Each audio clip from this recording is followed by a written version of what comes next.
The X-Zone Radio Show with Rob McConnell is largely an opinion talk show.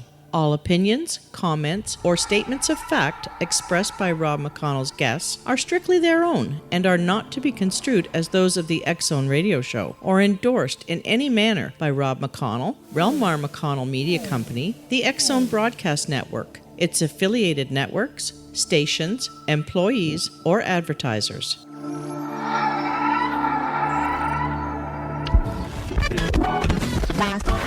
All Hit Radio.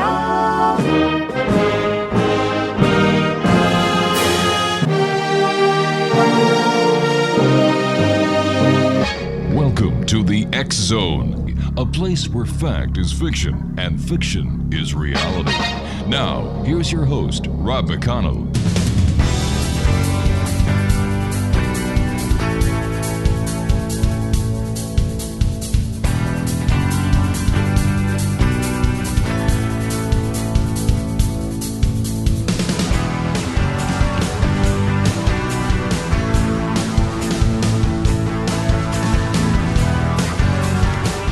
And welcome to the X-Zone, everyone. I am Rob McConnell, and for the next 4 hours, I'm your host and your guide as together we cross the time-space continuum to this place that I call the X-Zone. It's a place where people dare to believe and dare to be heard. It's a place where fact is fiction and fiction is reality. The X-Zone comes to you Monday through Friday from 10 p.m. Eastern until 2 a.m. Eastern, right here on the X-Zone Broadcast Network, Talkstar Radio Network, Mutual Broadcast Network, and iHeartRadio. If you'd like to send me an email, xzone at xzoneradiotv.com, on all social media sites, X-Zone Radio TV. And to find about the programming we have available for you 24/7, 365 on the X-Zone Broadcast Network, visit www.xzbn.net. My guest this hour is Dave Outlandish, and Dave was born in southern Alabama and lived there between there and Oregon as a child. He was introduced to ceremonial magic by his father, who were raised Mormon for the structure. He learned occultism and demonology as a teenager, making his pocket money reading cards and selling charms. He joined the Army and went to Iraq, and after coming back went to school for a while before deciding to work full-time in his chosen field of occultism and demonology. First of all, Dave, I want to thank you very much for your service. Hey, well, thank you so much. And welcome to the X-Zone. Yeah, thank you so much for that, too. All right, Dave, what was it that kind of brought you to the point in your life where you said to yourself, you know what, I want to get into demonology and occultism full-time. This is where I've decided to focus myself. Well, so like I said, when I was a child, the keys of Enoch were in the house. My father was into this ceremonial magic stuff, and it was just kind of a commonality in my life. Mm-hmm. And during my studies in the Mormon church, we studied to be missionaries. They all go on a mission when they turn 18. So during the course of my studies, I came across sections of the Bible that specifically talk about demons, specifically the instance where Jesus casts the demons into the pigs, Legion, right? Right. And so curious about how, as a Mormon kid, I was expected to deal with demons. I asked church officials, and I wasn't given an answer at all. And so, that brought me to go get the Legemeton, the Lesser Keys of Solomon, the Goetia. And, figuring, being an aspiring priest as that I was, I figured that I could, conjure one of these demons up and force it to tell me what was going on. My experience was absolutely nothing like I expected. But the resulting experience and the experiences after that led me to believe that even if we have no idea what these things really are, they are something. Could you share that experience with us? Well, experiences with demons, they vary across the board between, events that people will, like for me personally. Yes. Experience that I occurred when I was a teenager. It was intense. A lot of it may or may not have been hallucinatory, right? Mm-hmm. There were things floating around. There were things moving around the room. I was hearing voices. I was experiencing things that didn't seem possible, right? And knowing that what it would take for an invisible entity to physically lift an object in a room I can't say for a fact that that actually occurred. What I can say for a fact is that I, with my senses intact, felt as if it did. Wow, that is one heck of an experience. Let me ask you this then. A lot of people talk about, when they go on to ghost investigations, that they come across demonic entities. And do ghosts and demons live in a sort of mutual relationship on the other side? Well, like I said, no one really knows exactly, right? What we have is eyewitness accounts as evidence. Right. And that's pretty much all we have. We don't have a shred of something tangible that we can touch and look to and say, well, here's, what we do have is a lot of eyewitness accounts. And a lot of eyewitness accounts place demons and ghosts in a similar arrangement in the afterlife or the other side or the spirit world. Because a lot of people who go into haunted areas will encounter both ghostly entities and they will encounter things that they typically will describe as demonic. Whether or not these entities are actually demons or if they're simply violent, sort of malignant entities or not. Right. I mean, that's debatable, but seems to be that ghosts and demons inhabit a similar type of area. So how does something become a demonic entity and other things just become ghosts? That's a good question. And I do have a theory about that. And I think it's similar to the way that a person becomes a Satanist versus just a regular person. Oh. It's a matter of choice, right?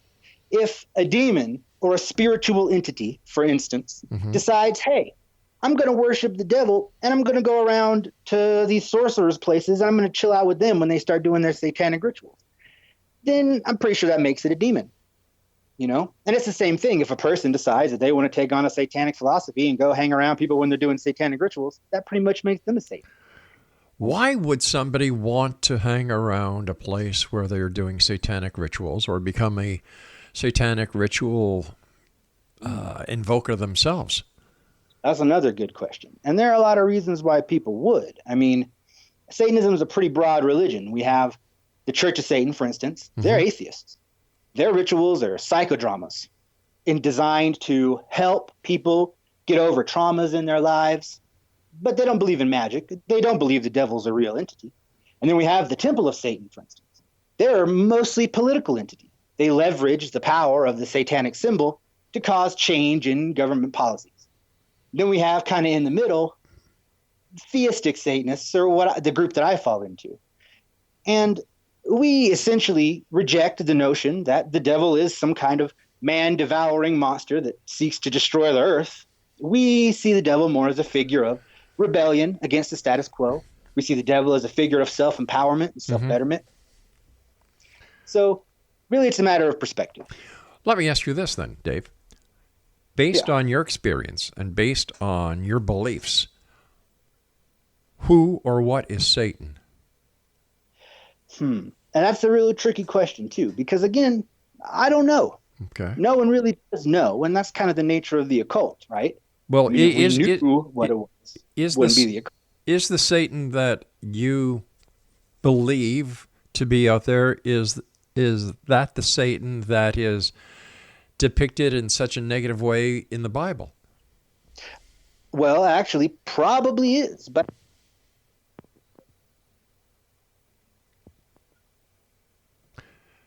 Dave, are you there? We kind of lost you.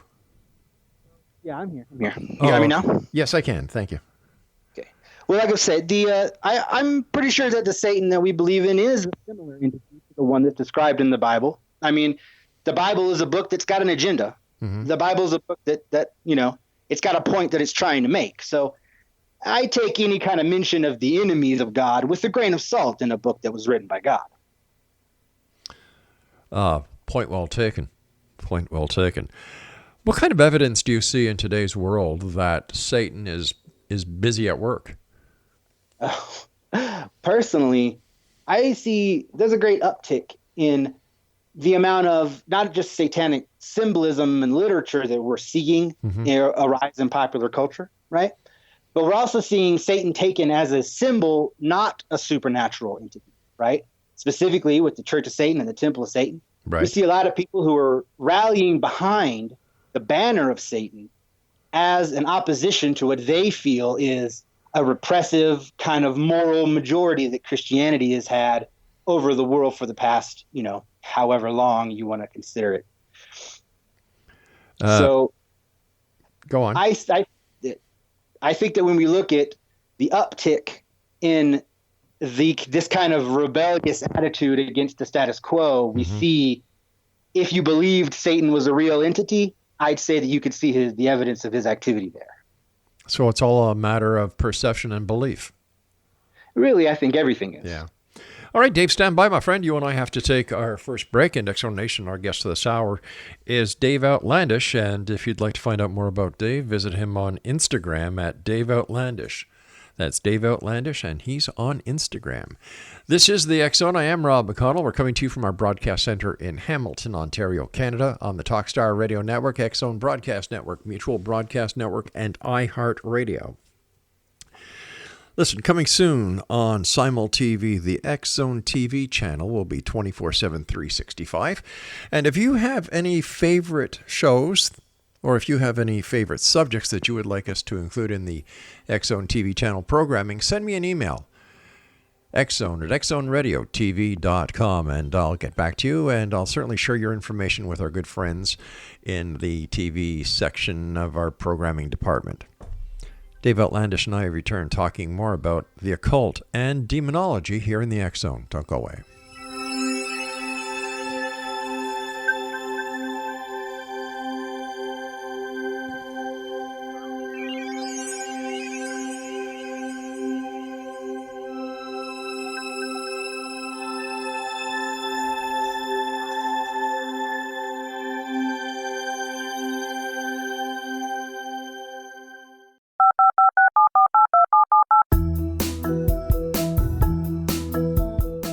Did you know that when you're on the road with limited data or Wi-Fi, you can still listen to the X Zone Radio Show with Rob McConnell, The Science of Magic with Gwilda Wiyaka, X-1, Dimension X, Space Patrol, and every minute of the X Zone Broadcast Network by calling 213-401-0080, courtesy of Audio Now.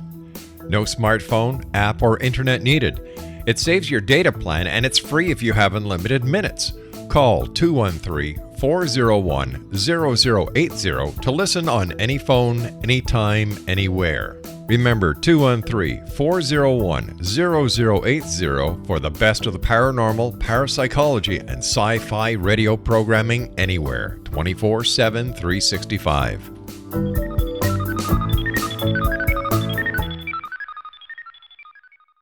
You have heard of the X Zone? Now watch it on Simul TV, plus 500 video games, live TV channels, free video on demand, worldwide, and more. Does this sound like tomorrow's television? Well, it is, but you can have it today, right now. It is Simul TV. Simul TV offers what the others only wish they could provide. 15 exclusive channels like X Zone, sci-fi, and horror. We are worldwide. No other provider offers that. 500 built-in video games. No need to have an extra expensive system. We have them included. Free video on demand. Live streaming events from around the world. Interactive online network, and much more. Tomorrow's TV today. Simul TV. Sound too good to be true? Well, it's not.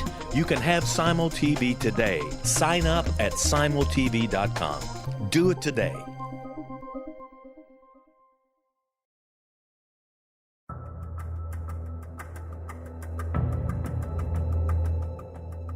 Modern Esoteric, Beyond Our Senses by Brad Olson, consummates the lifeology story about where humanity originates. It is the lost continents, the primitive wisdom, the mythos of creation, and the rethinking of ancient history as we are taught in academia. There is much more to the story than what we have been told. As this is the first book in the Esoteric series, Modern Esoteric starts at the beginning of time and accelerates up to this modern age.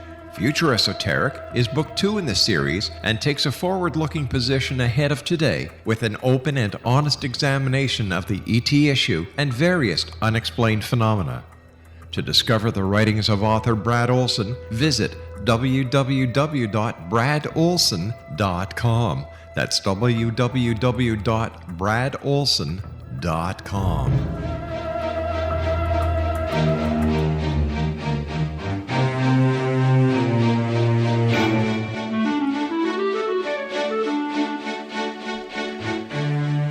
Dave Outlandish is our special guest Exonation on Instagram. He is Dave Outlandish, and that is all one word. We're talking about occultism and demonology this hour. And do you have to believe in the devil if you want to make a curse? No, I don't think you have to believe in anything at all, really. Now, as far as curses go, yeah, that's an interesting subject. And really, Dave, we lost you again, Dave. Where did you go? Oh, you got me back now? Yeah, I got you back now. Excellent. Okay. So a curse is an interesting thing in that they're supposed to do something that's very visible, right? Mm-hmm. When you do a curse and you do it on someone, you know if it works or not, right? Because if their life takes a turn for the worse, you know the curse worked, right? So, but the thing about curses is that you don't even have to do magic at all to have the effects of a curse take place. All you really have to do is convince somebody that they have been cursed. And once they're convinced through culturally appropriate means that they have been cursed, then they begin to display the nocebo effects associated with that particular curse. This is all based on real specific cultural triggers, right? So I would say you don't even have to believe in magic to successfully curse someone. So you mean like a voodoo doll or some other sort of representation that would lead somebody to believe that there is a curse upon them? Exactly. Now, do I believe in mind bullets, for instance? Maybe. I haven't seen anything that really suggests they don't exist. Mm-hmm. And I've been doing this work for a while, and I've seen some weird stuff. But the point is, they don't have to exist for my work to be applicable, right? Like, you can use a sigil to make someone feel like they have more confidence, feel like they are stronger and more prepared for the day. That placebo effect, even if they know it's a placebo effect, mm-hmm. if they have the right cultural triggers, then it'll still happen, and they'll get the positive effects from it. So really, yeah. So it doesn't matter if they believe it or not. So it's like if you confess it, you will possess it. Yeah, pretty much. In the sense that our minds are able to do some pretty miraculous things on their own without the need for mind bullets. Right. Okay. Let me just ask you this. How do you conduct paranormal investigations, Dave? Well, so I'm not necessarily a paranormal investigator. Oh, okay. My LinkedIn says paranormal instigator, right? Oh, now, instigator. I see. There's a subtle difference in that so a paranormal investigation team, they go into a house, they do their investigation, and they come out of that investigation reasonably certain mm-hmm. that there is an entity in the house, right? Right. So what I do is based on my knowledge of what can trigger nocebo effects in human beings, I go into the house and I produce a ritual intended to agitate the spiritual entities in the house, right? So if they're people and if they were Christian before they died, then a very elaborate, blatantly satanic ritual should make them panic at least, right? Mm-hmm. Especially if they were superstitious before they died. So the idea is that with paranormal instigation, we are going to elaborate lengths to try to instigate behavior from these spirits by way of using elaborate, blatantly satanic imagery. So what kind of actions or what kind of words or what kind of chants would you use? Well, I have a lot of it really depends mm-hmm. because what we're trying to do, we're not necessarily really trying to do magic, quote unquote, right? Right. We're trying to create triggers that these ghosts, if they exist and if they were people, will find it difficult to ignore. So what we want to do is figure out what language they spoke, right? We want to figure out what kind of culture they were in. And then we want to tailor our rituals specifically so that they will feel a connection to them. Okay, so how do you figure out all of this pre-needed information before you commit the ritual? Now, again, that takes some work. Sometimes if an area has a good history to it, there'll be recordings of who these entities may or may not be, right? Right. If we know who died in the house and we know who we are trying to agitate, then there should be information on them. If not, but we are reasonably certain that there is an entity in the house, I mean, as certain as we can be about that, then we'll look for mediums, or we'll look for Ouija boards, or we'll look for things like that and try to engage the entity beforehand. This is another way to test if the entity is going to be receptive to what we're doing. But what happens if the entity is there but is not receptive to your methods of operation? I mean, and sometimes this happens. And in fact, we would have no way of knowing. If we went into a house and there was a ghost there and he was just standing there looking at us and we were doing all these scary boo-ha-ha dances and he just kind of, what the heck are these guys doing? We would have no idea unless he decided to manifest himself in some way, right? So, I mean, sometimes it happens that we go into a house, that we put on a big show and nothing occurs. What do the people who own the house think when they see you guys going through your anti-demonic rituals? I notify them. They're notified well in advance about what we intend on doing. We're not. Right. I mean, I'm not going into people's houses and setting up covert satanic shrines, and then they come back later like, "What is this?" Yeah. I mean, I explain in detail specifically what I'm trying to do, specifically what I'm going to set up, what type of cultural triggers I'm going to be using, just to make sure that they personally aren't going to feel super uncomfortable being in the house afterwards. All right. Tell us about your greatest accomplishment. Yeah. Oh man. See, so a lot of the work that I do that has really impressed me has been for clients. And I have a pretty strict confidentiality clause with my clients, in that if they come to me and they say, "Hey, I want this spell," and then I do a spell for them and then it works for whatever reason. A lot of the times if they come to me, they're pretty desperate, right? Like, people don't go to demonologists to conjure demons, to make their headaches feel better, right? Yeah.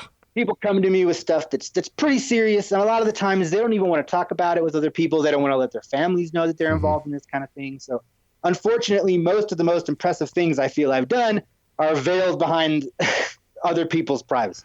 So you are basically a fixer for demons. Basically, I kind of a demon broker. Yeah. I mean, demons and spirits, from my experience, they have some commonalities, one of which is pacts. Demons and spirits seem to want to make deals with people. I think that's because it sets a value, right? We don't really have a common language. They don't talk with mouths. They don't have brains in bodies, you know? So we have to find somewhere that we can stand on a level where we know this means this, right? And a pact establishes a collective value. So once we've established a pact with a demon, they know what we consider valuable and we know what they consider valuable. And now we can cooperate. How often have you gone into locations, Dave, where people believe there is a demon or that an occult occurrence has occurred, and what you find out is that it's mostly in the mind of the person, that there is nothing there? I would say that you could argue that 100% of the time that's the case. Really? You could. I mean, since there's no tangible evidence, I can't pick up ghost droppings off the floor and say, "Oh, look, fresh ghost poop. Here was a ghost," right? So you could really argue that 100% of this is in the mind, but at the same time, 100% of your experience of the world is also in your mind. Yeah. So just because someone comes to me and says, "I have a demon," I don't find any evidence of it, but they are convinced. If they're convinced, then it's real to them, and I need to take it seriously. So once again, the placebo effect plays a big part in what you're doing. I mean, I think it plays a big part in what every magician does, whether they want to admit it or not. So do you consider yourself a magician or a demonologist? I would consider myself, if I had a demonologist as a field of study, if I would consider myself like what type of spell caster am I? Right. I would call myself a sorcerer because it's more accurate. Right. I deal with disembodied spirits. I make charms, mojo, hoodoo, things like that. Yeah. Typically what a sorcerer would get into. Okay. What is the difference between a sorcerer and a wizard? Well, wizard is a more colloquial term, which is kind of a catch-all, right? So an alchemist may be considered a wizard, or a magician may be considered a wizard, but I don't think there's a real specific pinpoint for what a wizard is. It's kind of a more general term. So I guess I could call myself a wizard. I like the term wizard. It's a fun word, Yeah. But it doesn't really mean anything. So, Dave, during the work that you do, have you noticed any sociological ties between certain ages or certain groups of people or certain sexes? Or does it go right across the spectrum? Well, I've noticed that as far as what people request of me, men typically want to know if they can do what I do, right? So they want information or they want training. Women typically will want me to do things for them because they're not sure if they can do it right or not, right? And the irony of that is that women are probably more adept at doing this than guys are, but they're the ones that are more inclined to pay me to do it for them. Interesting topic. Interesting, gentlemen. Dave Outlandish is our guest, X-Zone Nation, and Dave and I will be back on the other side of this break as we continue here in the X-Zone from our broadcast center in Hamilton, Ontario, Canada. And if you would like to find out more about Dave, check him out on Instagram just by typing in Dave Outlandish, and that's all one word. Dave Outlandish and I return on the other side of this break talking more about the occult, demonology, and much more as the X-Zone continues after this news break.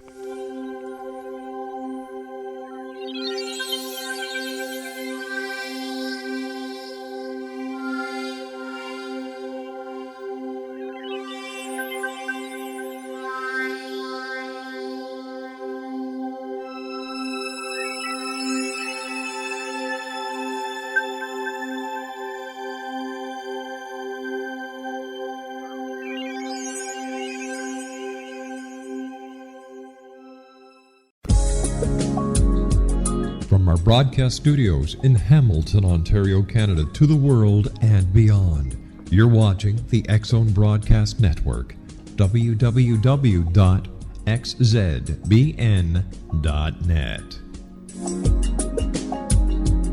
AVS Media Den.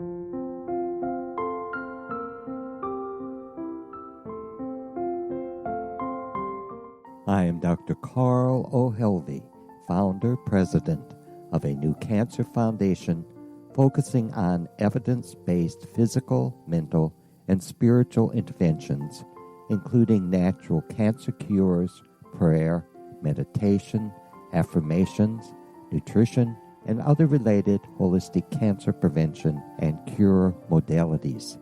These are used in cancer education, research, and financing care. I ask for your help to continue this important work by donating at www.holisticcancerfoundation.com.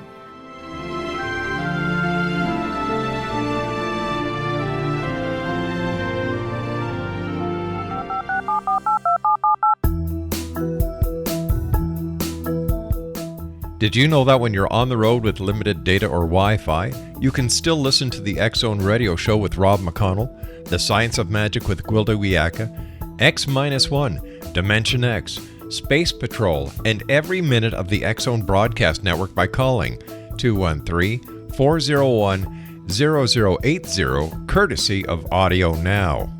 No smartphone, app, or internet needed. It saves your data plan and it's free if you have unlimited minutes. Call 213-401-0080 to listen on any phone, anytime, anywhere. Remember 213-401-0080 for the best of the paranormal, parapsychology, and sci-fi radio programming anywhere, 24/7, 365.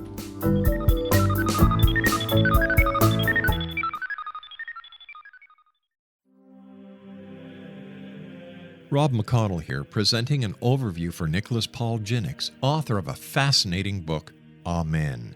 It presents facts revealed by Egyptologists, facts that enable us to understand why Amen is the beginning of creation of God. It provides recommendations for religious leaders of the major religions to unify their beliefs and teach the Word of God. Love one another. Amen informs people how mankind conceived God, It was the Egyptians that developed the concepts of a soul, a hereafter, and Son of God. And finally, after the worship of many gods, they conceived the belief in one universal God, the maker of all there is.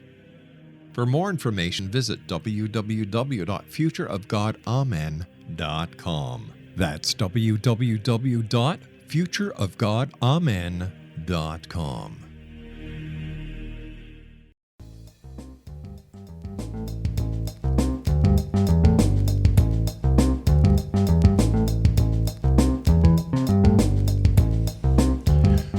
Explanation. Dave Outlandish is our special guest this hour. You can find out about Dave on Instagram using Dave Outlandish, all small characters and all together. Dave, has there been more demonic activity or Satanistic activity since the advent of the internet? And that's a good question, too. I'm not sure if we could really tell. I mean, thanks to the advent of the internet, we're all hyper-connected now, so it may seem like there has been more because now you can go onto a forum, and every single forum you go onto, somebody's talking about having a demonic experience. But that may or may not actually mean there's more. It is maybe an indication of our hyperconnectivity. Gotcha. What are some of the signs that parents can pick up on if they believe that one of their kids is into the occult or demonology? Well, I think the first thing that people need to realize is that negative symptoms aren't necessarily something you're always going to get, right? It's not bad for people to entities necessarily, right? So if your kid is having negative symptoms of something, then you should look into it. If they're not having any negative symptoms, if they're doing well in school, if they've got friends, if they're confident, if they have a hobby that they like, then it shouldn't matter if it's demonology or occultism. Dave, we're having a bit of a problem hearing you again, buddy. Okay. Oh, there he is. I guess my point is that if their kids are happy and healthy and doing things that they like, then it shouldn't matter if it's occultism or demonology. But if their kids are having problems and if they're having negative effects, then no matter what they're doing, the parents should probably pay attention to that. If the kids are doing fine and everything seems to be working, why would they want to get into the occult then? What is the attraction to the occult? Oh, I mean, I think it's fascinating personally. The way that, the occult is essentially the study of symbols and how these symbols evoke meaning and experience in people, right? I mean, with art, you're painting a picture and that picture evokes an emotion. With occultism, you're drawing a symbol, you're drawing several symbols, you're doing a ritual, you're lighting incense. They evoke similar types of experiences. Okay. And so getting into the occult, an interest in the occult could be compared to an interest into art, creating something that can evoke an emotion or a reaction in someone else. Then why does the occult have such a negative connotation in society? Well, I feel like there are a couple of reasons for that. One, I think that, anyone who seems to have powers that can't be explained makes people nervous, understandably so. And that's kind of on purpose, right? If you get into a cult, you kind of want to be a little bit scary. Being able to induce a fear effect in someone without actually threatening them or being violent. I mean, it's a pretty powerful, ability to have. So the occultism is scary in the sense that people who are threatened do tend to use it to scare people, right? But another thing is that we live in a majority Christian society. So magic in and of itself is condemned in the Bible. And so it would be condemned by the society as a whole. What can one expect when interacting with demons or the devil? I guess it really, really varies on the individual. But I'd say that the commonalities here are that keep in mind that demons are invisible. You're not going to see them. They're not going to manifest in front of you in a big puff of smoke, right? What demons have been described as is thoughts, right? So if you interact with demons, you're not going to see a big scaly monster come out of your closet and hand you a crumpled old book. What you might get are a series of thoughts that you may not have had without this interaction. What you might get is inspiration from somewhere that you had no frame of reference for. And then with that new experience, with that new frame of reference, now you can make choices in your life that you were unable to make before. Dave, what is your take on the Ouija board? I think the Ouija board is a very powerful tool. I mean, it was the talking board before they, manufactured it as a toy, and it still works exactly the same. So why, once again, the negative connotation about Ouija boards? Why are they frowned upon? So you get people who are very impressionable, right? These people have these real active, powerful imaginations. Some people believe that has a stronger tie to the spirit world. I don't know if that's true or not, but what we do get is people get on Ouija boards and they have these real vivid imaginations. And they have the experience that they expect to have from the Ouija board. And the Ouija board itself markets itself as a spooky game. So you get kids, young people with very active imagination. Now, whether they are psychic or not, whether they are engaging with entities or not, is debatable. But the point is they're very impressionable. They've got a strong imagination, and the game markets itself as being scary. So in your opinion, Dave, what is the most negative thing that a person can actually do while participating in the occult? I think the most negative thing that a person can do is to be narrow-minded and dogmatic. I think the most negative thing a person can do in experiencing the occult is to assume that they are correct in whatever they're assuming, right? Because at that point, if you start assuming that you're right and that no one else is, then you've got no room for course correction if it's actually all in your head. Right? So you have to keep in mind when you're working with the occult that it is all in your head and it's all in everyone else's head. So you have to take everything with a grain of salt. So it's basically the power of perception. I mean, essentially, but the limits of that are debatable, right? Like, is it just placebo, or is placebo what we are observing as an effect from invisible forces? If somebody wants to participate in the occult, what kind of tools should they use, or if they want to reach out to demons? Well, reaching out to demons is super easy. All you have to do to reach out to demons is turn the lights off in your room because it's spooky to you. Demons don't care about light. Light a candle because it's spooky to you. Demons don't care about candles. And call for one. If you know their name, great. If you know a little bit about them, even better. It doesn't matter if you don't, though, because you'll experience them whether or not you know anything about them or not. Now, again, whether or not that experience is something that compels you to believe that they exist, that your mileage may vary on that. What do you think about all the movies and TV shows that are out there today with that, that touch demonology and the occult and basically what they make the occult out to be? Well, I like it personally. I like those movies. I feel that what we have here with occultism is similar to some of the effects that we see with doctors, right? Doctors wear a white lab coat. They give you a pill. You think that pill is medicine because it comes from a doctor. Right. You take the pill, you get a placebo. So from an occultist, you need some kind of pre-existing expectation of what they're going to do, right? And the way the media portrays occultism and demonology is that we're powerful and scary. And and I like that. And what it does is give us authority. So when we give someone a charm, they're not looking at us and deciding whether or not it's going to work based on me. They're looking at me and all the media representations of my job before they decide if it's going to work or not. So what's it like to be a demonologist? I love it. It's super rewarding to me. I get all sorts of weird dreams, and I get all sorts of weird people asking me for really weird stuff. So it sounds Never a dull moment. Sounds like you're a guy who enjoys the weird stuff in life. I don't make a lot of money. I don't, but I love it. It's my passion. I've got a friend in Montreal who says you're here for a good time, not for a long time. That's the truth right there. The work that you do, have you ever felt that you yourself are in any sort of danger?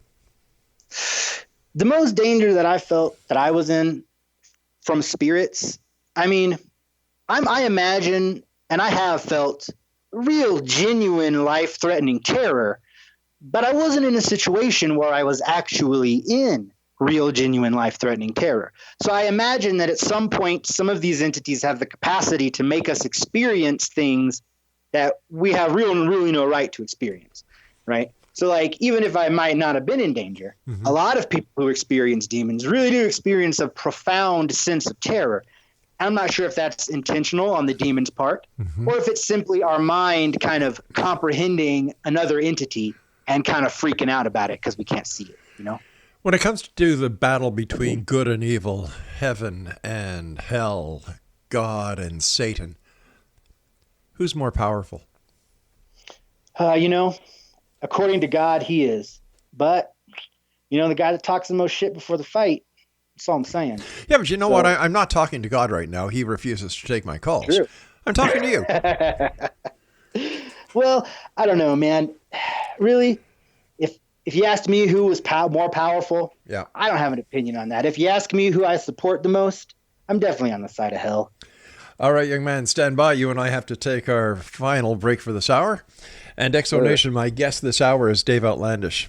Interesting topic, interesting young man. We're talking about the occult and demonology this hour here in the X Zone. And if you'd like to find out more about Dave, on Instagram, it's Dave Outlandish. All one word. The X Zone, a place where people dare to believe, dare to be heard Monday through Friday from 10 p.m. Eastern until 2 a.m. Eastern, right here on the X Zone Broadcast Network, Talkstar Radio Network, Mutual Broadcast Network, and iHeartRadio. And don't forget, 724 365 on Simul TV.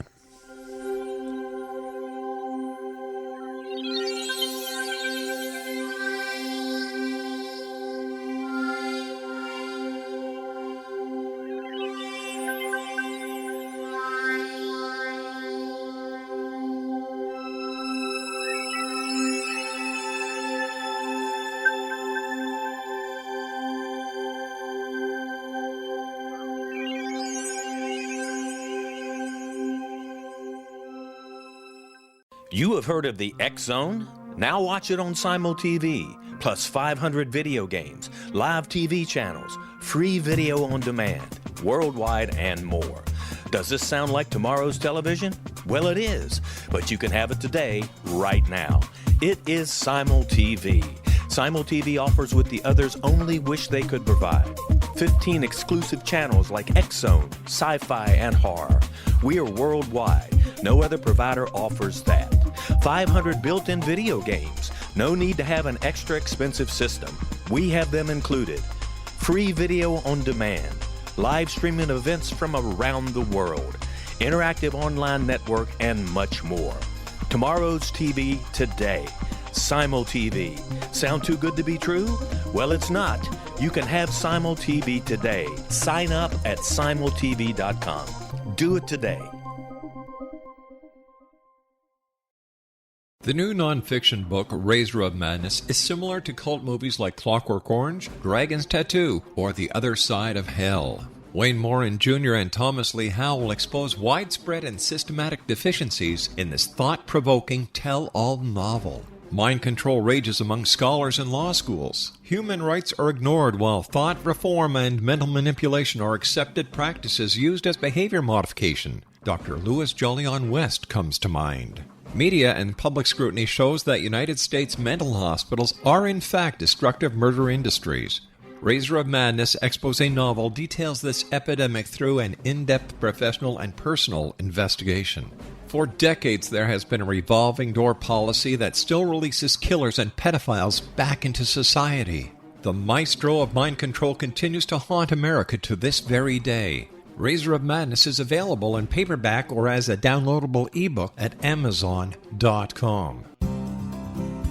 I'm William S. Peckham. If you enjoy a good mystery with a touch of the paranormal, then you'll love my novel, From Out of the Woodwork. It's the story of a young Toronto contractor, Sean Kennedy, who buys derelict homes, guts them, and turns them into multi-family dwellings. Slums just waiting to happen. When Sean buys 29 Livery Lane, the house fights back. Former owners unexpectedly come out of the woodwork as he starts the destruction.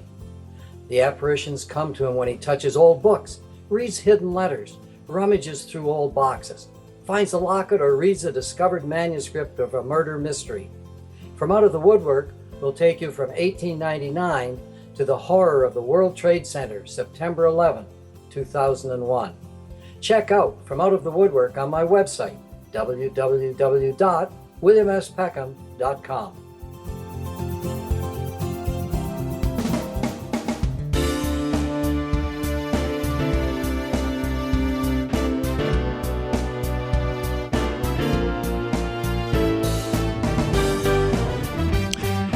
Dave Outlandish is my guest this hour, Exonation.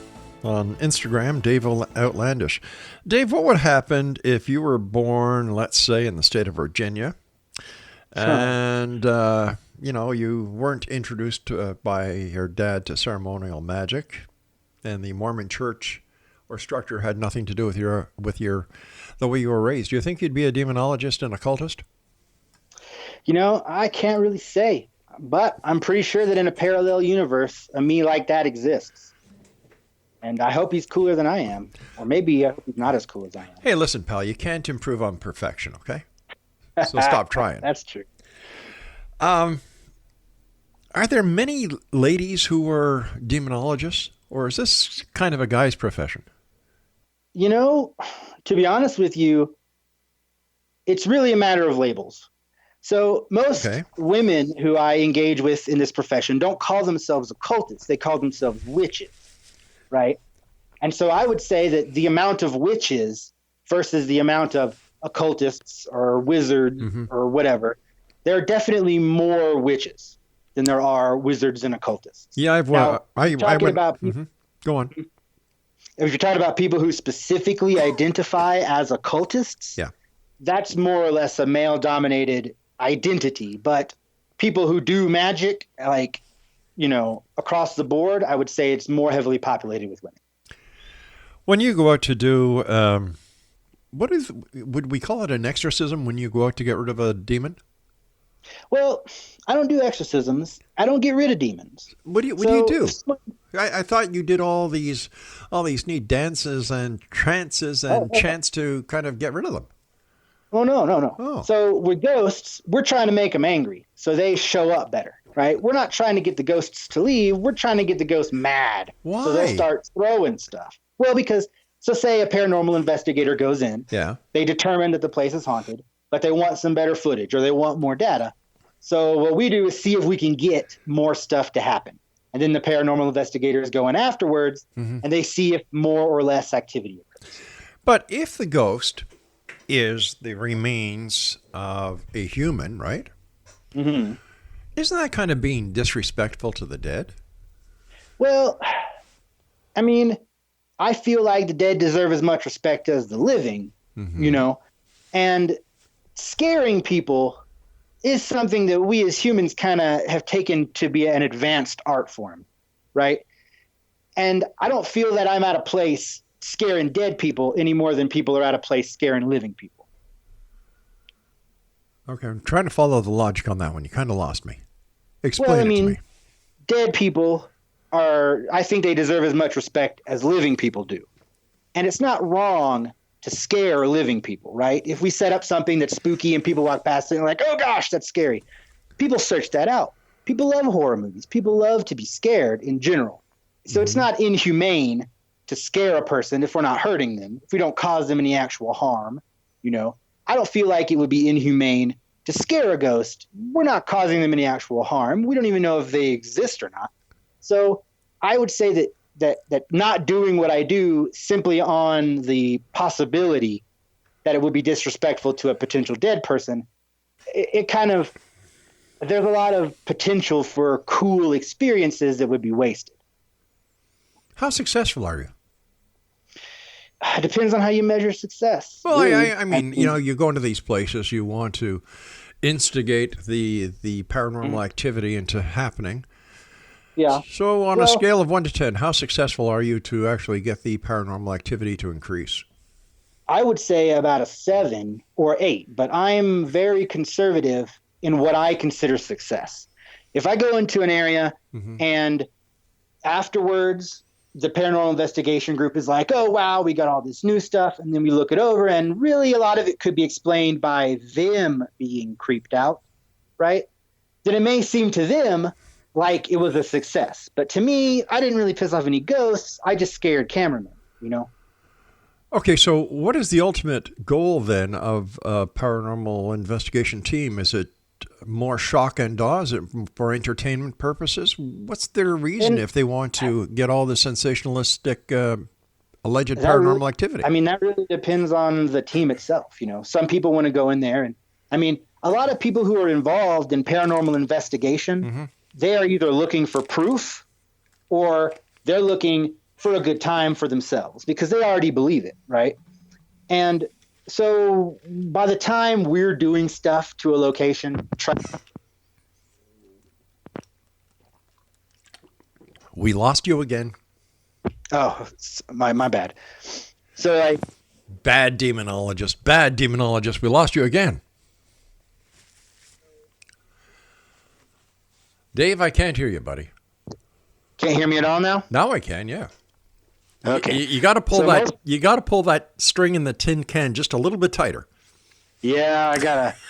Yeah, I'm not in my place right now. I'm on Wi-Fi, but yeah. So a lot of the times when these paranormal investigation groups come in, they know what they want out of it, and I'm not into faking stuff. I'm not gonna throw rocks from off screen. You know, I'm not gonna move chairs when the camera's out of the room.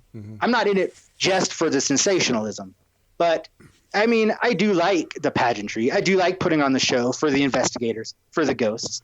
But, I mean, ultimately, I'm doing it because I want to see if it works. So would you consider yourself an entertainer? I think I would consider myself an entertainer and an artist, definitely. Because I don't really, I mean, I very rarely make impacts on people's lives other than for entertainment purposes or for artistic purposes, right? So how do you make a living at this? Oh, I mean, I don't make a lot of money doing this. Like I said, I was in the military and I got blown up a bunch in Iraq. So, you know, I'm sorry to hear that, buddy. I don't need to make a living. Well, I mean, I don't need to make a living out of it. Right. I can make enough money to support myself doing it. Okay. Tell me about your youth and how the magic and your father and the Mormon church played within your life. So I'm not sure how familiar you are with the Mormon church. Very. They have a lot of occultist like, you know, content. Their temples are very much set up with occult sentiment in mind.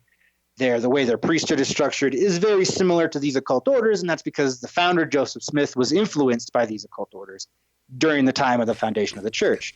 And so being in that environment as a child, the idea that we could do a ceremony and contact the spirits of the dead was something that I had taken for granted as something to be true from a young age. Well, couldn't you say that about any religion? For example, that Christians pray to their departed ones. They have ceremonies when it comes to baptismal, marriage, burial rites. And in fact, the Anglican Church used to have in its prayer book the rites of exorcism. Yeah, exactly. Yeah. I mean, most occultists and most Satanists that I know were raised Christian. So what do you think the biggest conversion point between Christianity and occultism is? For me, it's simply the rejection of God's authority. Like, I mean, even if I believe he existed, which I'm not sure I do or not, but if I did, I wouldn't believe he had the authority to tell me to do anything. I wouldn't believe he had the authority to tell me not to do magic. Right? Why would he? It's kind of something that people assume based on the Bible and based on the teachings of Christianity, but most occultists that I know, the conversion point is simply the rejection of the authority of God. Do you believe that one of the main reasons or many reasons why people are walking away from the established religious philosophies is that they have not kept up with the times and people are searching and looking for a place where they belong when it comes to some sort of religious order or organization? Well, I think that the success of a lot of these religious institutions relies on the isolationism of their communities. And with the advent of the internet and our hyperconnectivity as a culture, Right. you rarely get the kind of isolation that's needed for this kind of dogmatic, thought shaping of the youth. So what we have now is an entire generation, or 2 generations at this point, of young people who it was simply impossible to isolate. And the lack of isolation leads them to questioning the authenticity of the scriptures. They're subjected to propaganda efforts from all sides on the internet. Sure. So I think it's a mixture of these religions not keeping with the times, but also the hyperconnectivity we have as a culture now makes it really, really, really difficult to isolate people like they used to be able to. Dave, I've got about a minute left before you and I have to say so long.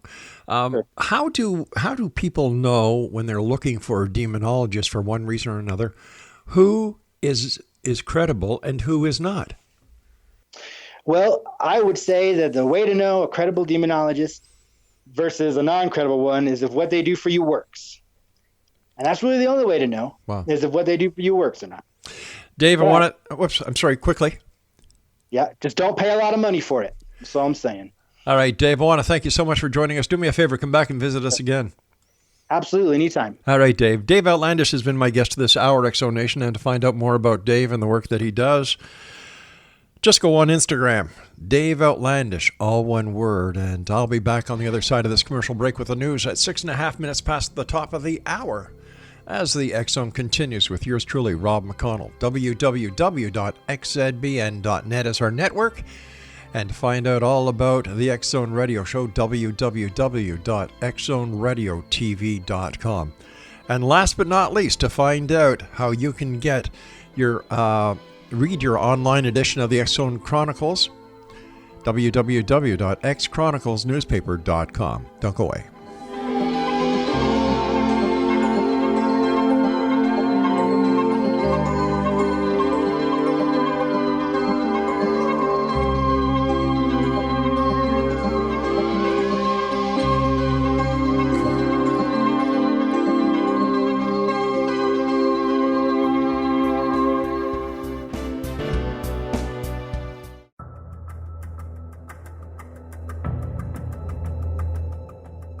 Modern Esoteric, Beyond Our Senses by Brad Olson, consummates the lifeology story about where humanity originates.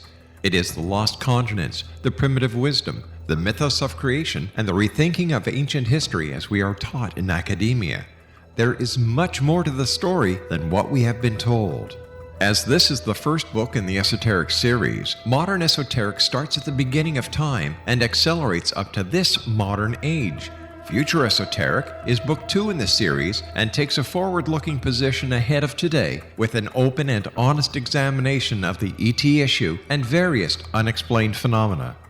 To discover the writings of author Brad Olson, visit www.bradolson.com. That's www.bradolson.com.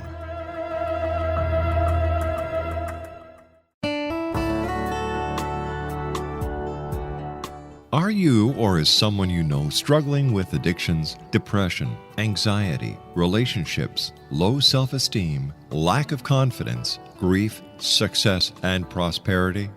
Do you know that your subconscious belief plays a big role in the outcome of your hard work? We can help you permanently change the beliefs that may be the reason for your struggles and failures. We care about getting you the return on your investment and the results you are looking for. We can help you be free of the limitations of your past and in realizing your highest potential. We work with people by phone and Skype. For more information, visit us at www.ritasoman.com. That's www.ritasoman.com.